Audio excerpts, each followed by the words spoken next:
Hello friends, வணக்கம் and welcome back to குட்டெக்ஸ் மோன். யாருடா இந்த உபேந்திரான்னு ஊரே கேள்வி கேட்டு தேடி பார்த்துட்டு இருக்க அளவுக்கு பெஸ்ட் டைரக்டரானு கேட்டீங்கன்னா இந்தியாவோட பெஸ்ட் டைரக்டர் ஃபர்ஸ்ட் டைரக்டர் அது உபேந்திரா தான். அது மட்டும் இல்லாம world wide best directors list எடுத்து பார்த்தா டாப் 10ல 8th பிளேஸ் பொசிஷன் பண்ணிருக்கக்கூடிய ஒரு டைரக்டர் தான் உபேந்திரா.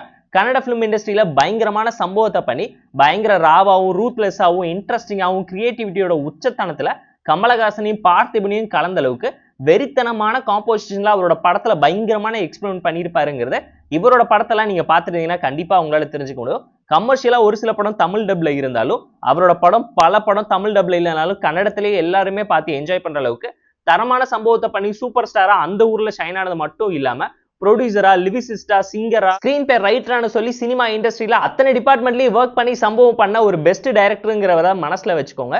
1990s ஒரு ஃபேமஸான டைரக்டர் கிட்ட அசிஸ்டண்டா அவரோட வாழ்க்கையை ஆரம்பிச்சவர் 1992ல சாதாரண ஒரு காமெடி படத்தை எடுத்து ஆடியன்ஸ் மத்தியில ஹிட் கொடுத்து பயங்கரமா பேசப்படுறாரு. இவரை பத்தி அனுராக் கஷ்யப்பே இன்டர்வியூல பயங்கரமா பேசியிருப்பாரு. அவரோட படத்துக்கு அவ்வளவு பெரிய ஃபேன்னு சொல்லி பல இடத்துல ரெஃபர் பண்ணி மென்ஷன் பண்ணிருப்பாரு. ஏன் கன்னட இண்டஸ்ட்ரியோட மிகப்பெரிய டைரக்டரான பிரசாந்த் நீல் பாத்தீங்கன்னா யாஷை வச்சு கேஜிஎஃப், பிரபாஸை வச்சு சலார்னு சம்பவம் பண்ணியிருந்தாலும் என்னோட குருநாதரே உபேந்திரா தான் சொல்லி இருப்பாரு.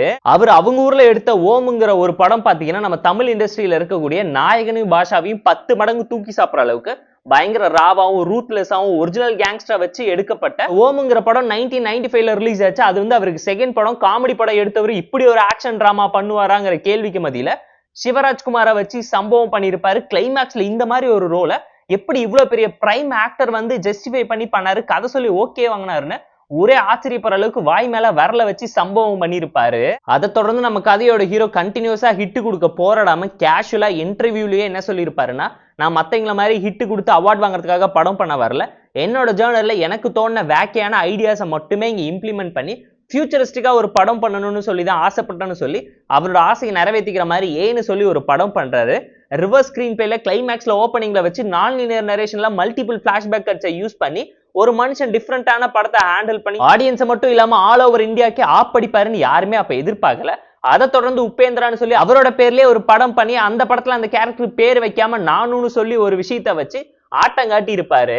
கமர்ஷியலைஸ் பண்ணி படத்தை ஒப்பேத்தாம ஒரு ஜேர்னருக்குள்ள அடங்காம அவுத்து விட்ட காட்டாறு மாதிரி அவரோட மைண்ட் செட்டுக்கு ஏத்த மாதிரி லஸ்டி, ஈகோ, வெஞ்சன்ஸ்ஃபுல்லான தாட்ஸை எப்படி மக்கள் பாக்குறாங்கிறத பயங்கர ஓப்பன் அப்பா பேசின ஹார்ட் ஹிட்டிங்கான டைரக்டர் தான் இவரு. ஏன்னா இவர் டச் பண்ணாத சப்ஜெக்டே கிடையாது. ஃபெமினிசம், மேல் சாவனிசம், டபுள் ஸ்டாண்டு, ஹீரோ இமேஜை பிரேக் பண்றது, கிளைமேக்ஸ்ல சம்பவம் பண்ணி ஃபியூச்சரிஸ்டிக்கா பல விஷயத்தை எக்ஸ்பிளைன் பண்ணி ஆடியன்ஸை யோசிக்க வைக்கிறது, இம்ப்ரெஸ் பண்றதுன்னு சொல்லி அவரோட ஸ்டைலிஷ் வேக் மெட்டாஃபர்னு சொல்லி பல படத்துக்கு இன்ஸ்பிரேஷனா அமைஞ்சிருக்கு. அண்ட் அது மட்டும் இல்லாம இவருக்கு கன்னட இண்டஸ்ட்ரியில கான்ட்ராவர்சி கிங்னு ஒரு டைட்டிலே கொடுத்திருக்காங்க. எந்த படம் ரிலீஸ் ஆனாலும் கண்டிப்பா யாராச்சும் கேஸை போட்டு கான்ட்ராவர்சியை கிரியேட் பண்ணி சம்பவத்தை பண்ணி நிம்மதியை கெடுக்க ட்ரை பண்ணிக்கிட்டு இருந்தாலும் ஆல் ஓவர் இந்தியா படங்கள் எல்லாம் பார்த்து ரீமேக் அப்பவே பண்ண ஆரம்பிச்சிட்டாரு. ரத்த கண்ணீர் படத்தையுமே அவங்க ஊருக்கு ஏத்த மாதிரி ரீமேக் பண்ணது மட்டும் இல்லாம ரத்த கண்ணீருக்கு கமர்ஷியலா ஒரு தமிழ் டைரக்டரை வச்சு சீக்வல் எடுத்து சம்பவம் பண்ணியிருப்பாரு.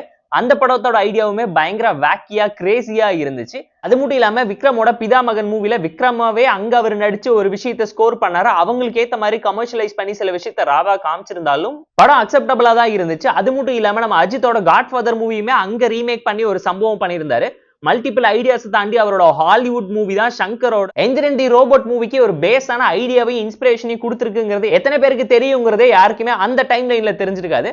அவர் 2005ல பண்ண ஒரு சம்பவத்துக்கு பின்னாடி இவ்வளவு பெரிய ஒரு இம்பாக்ட் இருக்கு, இன்ஸ்பிரேஷன் இருக்குங்கிறது எல்லாமே கூஸ் பம்ஸா இருக்கும் கேட்கும் போதே. அந்த மாதிரி ஒரு இன்ட்ரெஸ்டிங்கான இன்ஸ்பைரிங்கான ஒரு டைரக்டர் ஸ்டேஜ் ஏறி லோக்கிக்கு சல்யூட் பண்ணும் போது ஆடியன்ஸால அக்செப்டே பண்ணிக்க முடியாம கதறி கூச்சலிட்டு மீம் போட்டுக்கிட்டு இருக்காங்க.